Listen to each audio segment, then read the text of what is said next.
Spécialiste dans la gestion des enjeux, il traverse n'importe quelle polémique sans controverse. Francis Gosselin. Pour moi, l'éducation, c'est la priorité des priorités. L'éducation, c'est la base de mon engagement en politique. Depuis notre arrivée en 2018, on a augmenté le budget de l'éducation de 50 %. On a augmenté le salaire des enseignants. On a ajouté des milliers de spécialistes. 200 puis on a millions de moins en rénovation. éducation. Ça représente quoi exactement? C'est ce qu'on apprenait aujourd'hui, des compressions inattendues dans le réseau scolaire québécois. J'en parle avec Mélanie Laviolette, qui est présidente de la Fédération des comités de parents du Québec. Bonjour, Madame Laviolette. Bonjour, M. Gosselin. Donc, j'aimerais un peu comprendre, je suis moi-même parent d'un bambin, j'ai pas encore la chance de côtoyer le système scolaire québécois. 200 millions de dollars de moins, ça représente quoi dans les salles de classe, pour les élèves eux-mêmes? Quel impact est-ce que vous croyez que ça pourrait avoir? De ce qu'on comprend, là, le 200 millions de dollars, ça représente environ 1 % du budget d'opération des centres de services scolaires. Donc, dépendamment de la grosseur du centre de service, c'est des montants plus ou moins élevés, là, on se comprend. Cependant, de ce que j'ai compris de la demande, le service direct aux élèves ne devrait pas être touché. Qu'est-ce que ça implique? Là est la question, parce que chacun des services qui gravitent autour de l'élève devient, en quelque sorte, un service direct à l'élève. Donc, on espère là que nos enfants ne seront pas trop touchés par ces nouvelles restrictions budgétaires qui ont été imposées aujourd'hui. Vous avez entendu comme moi le clip qu'on vient de diffuser, ça date de juin 2024. Là, c'est pas une bande sonore d'archives, c'est tout frais. Ça sent encore le neuf. Comment est-ce qu'on peut comprendre, puis encore une fois, sans traiter M. Legault de tous les noms, mais comment on peut comprendre une affirmation aussi positive, aussi forte de la priorité donnée à l'éducation en juin, puis ces compressions qui surviennent là, à peine 6 mois plus tard? C'est certain que ça a eu une onde de choc là, chez nos parents engagés parce que, comme vous le dites, l'éducation était la priorité numéro 1 du gouvernement en place. Et je dois dire quand même, là, on ne sera pas de mauvaise foi, qu'ils ont posé des actions pour vraiment aider à améliorer le réseau dans la mesure du possible, là, bien évidemment. C'est certain que ces compressions-là, on parlait du 400 millions il n'y a pas si longtemps au niveau des rénovations des écoles, des constructions de nouvelles écoles également qui étaient arrêtées. On rajoute un 200 millions supplémentaires de coupures. Ça commence à faire beaucoup de sous. On espère vraiment que les impacts ne seront pas trop élevés parce que ça va commencer à apparaître, là, c'est certain. C'est beaucoup de sous là, qu'on retire là, présentement. Vous l'avez dit, puis j'allais vous questionner là-dessus. Le ministre l'a affirmé lui aussi que ça correspond à environ 1 % du budget des centres de services scolaires. Est-ce que c'est pas un peu des économies de bout de chandelle? Puis encore une fois, autant 200 millions, vous l'avez dit, l'impact va être majeur pour les élèves, les services qui les entourent, autant au niveau du gouvernement qui fait cette année 11 milliards de dollars de déficit, 200 millions, bon, c'est pas une erreur de calcul, mais ça me semble minime et pourtant très impactant là, pour les publics que ça concerne. Ce qui est difficile, j'ai l'impression que sera difficile pour les centres de services scolaires, c'est que c'est des sommes qui avaient déjà été budgétées pour différents projets. C'est des coupures là, qui sont demandées pour le 31 mars. Donc, c'était dans le budget d'opération là, qui avait déjà été planifié. Donc, où est-ce qu'on va trouver ces sommes-là, qu'est-ce qu'on va devoir retirer, enlever. Parfois, c'est le personnel administratif également qui a un rôle majeur dans le bon fonctionnement des opérations et des activités courantes là, dans les centres de services et en aide directe aux élèves à ce moment-là.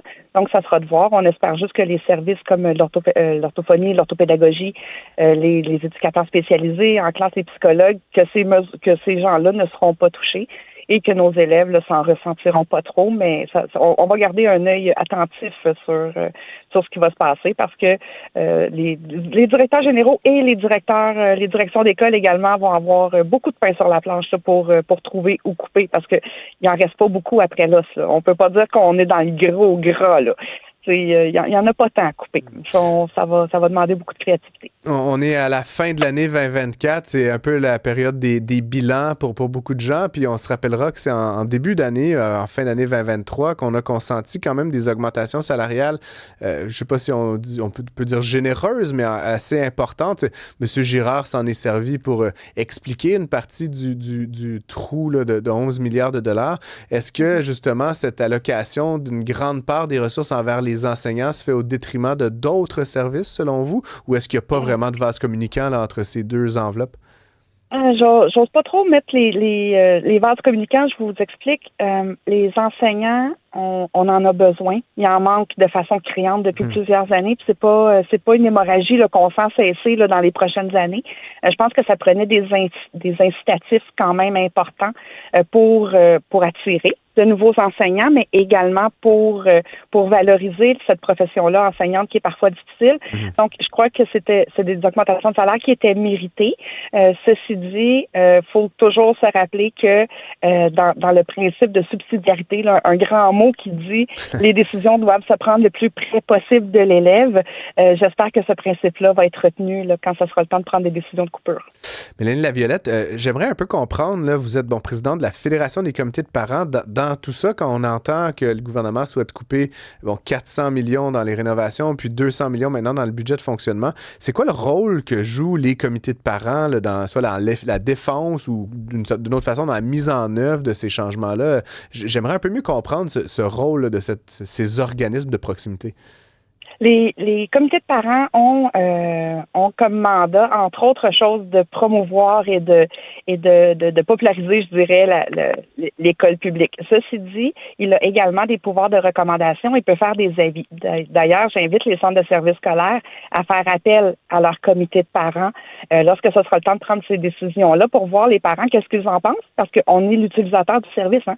Donc, peut-être qu'on peut avoir un avis ou, à tout le moins, une orientation pour les aider à prendre ce genre de décision-là, puis s'assurer aussi, un peu comme un petit chien de garde, là, de s'assurer que l'élève ne sera pas pénalisé ou pas trop durement touché, c'est ce qu'on souhaite, par ces coupures-là. Mais les comités de parents, je vous dirais qu'ils représentent en fait le pouls d'un centre de service. Donc, on est les utilisateurs avec nos enfants, on est souvent près du terrain également. Ça nous permet de constater ce qui se passe dans nos milieux et de suggérer des améliorations parfois aussi ou de lever le drapeau quand il y a des choses qui fonctionnent moins bien. J'ai comme l'impression que vous avez appris en même temps que nous là, qu'il y avait ces coupures-là de 200 millions. Est-ce que c'est pas justement, votre rôle, spécifiquement le vôtre comme président de la Fédération, mais les comités de parents, est-ce qu'il n'y a pas un mandat ou une mécanique de consultation avant d'annoncer quand même des changements majeurs dans la politique comme celle-là? Non. On les apprend malheureusement en même temps que vous. On peut avoir des indications. Il y a toujours surtout au niveau de la fédération, avec les partenaires, on est capable d'avoir des indications de ce qui se prépare, mais on n'est pas nécessairement consulté sur ce genre de mesures-là. Par contre, on peut intervenir. On peut nous donner notre avis également pour signifier nos inquiétudes, nos préoccupations aussi par rapport à l'impact que ces mesures-là vont avoir et de s'assurer toujours que l'enfant ne sera pas pénalisé. Parce que c'est le plus important, parce que la réussite éducative, la persévérance scolaire, ça passe par un milieu de vie qui est stimulant. Faut pas le rendre drable là, pour des mesures administratives ou des mesures budgétaires. Cependant, on comprend avec le dépôt de la mise à jour économique là que il y avait des mauvaises surprises. Malheureusement, en regardant ça, on était à même de se dire qu'on écoperait peut-être nous autres aussi. Malheureusement, la nouvelle est arrivée aujourd'hui. Il reste une vingtaine de mois avant les élections de 2026 au niveau provincial. Est-ce que vous craignez là, que la CAQ, qui s'est fait presque une obsession maintenant là, de revenir, peut-être pas à l'équilibre budgétaire, mais du moins à une sorte de rationalité, multiplie les coups d'éclat comme ceux-là, fasse davantage de coupures? Est-ce que vous avez une inquiétude, Madame Laviolette, que ce soit que le début d'un mouvement qui pourrait s'aggraver au cours des prochains mois? Je veux pas être alarmiste, mais certainement vigilante face à ce qui va se passer dans les prochains mois, comme concitoyenne, comme payeur de taxes et d'impôts, bien évidemment qu'une saine gestion des finances publiques est quelque chose qui nous tient tous à cœur. Oui. Comme société, ça c'est tout à fait normal. On partage ça, vous et moi. Pour voir les priorités aussi, puis s'assurer qu'on prend des décisions qui sont cohérentes avec la mission qu'on se donne et avec les priorités qu'on annonce aussi. Très bien, écoutez, je vous remercie d'avoir pris le temps de nous partager votre point de vue là-dessus. On va suivre évidemment le dossier là, du financement de l'éducation avec beaucoup d'attention, comme je l'explique souvent. J'ai l'impression qu'on fait des économies de bout de chandelle à court terme et qu'on sacrifie, ce faisant, le moyen et le long terme là, de la nation québécoise. Donc, courage dans tout ça et puis merci d'avoir pris le temps. Merci à vous. Bonne fin de journée. Au revoir.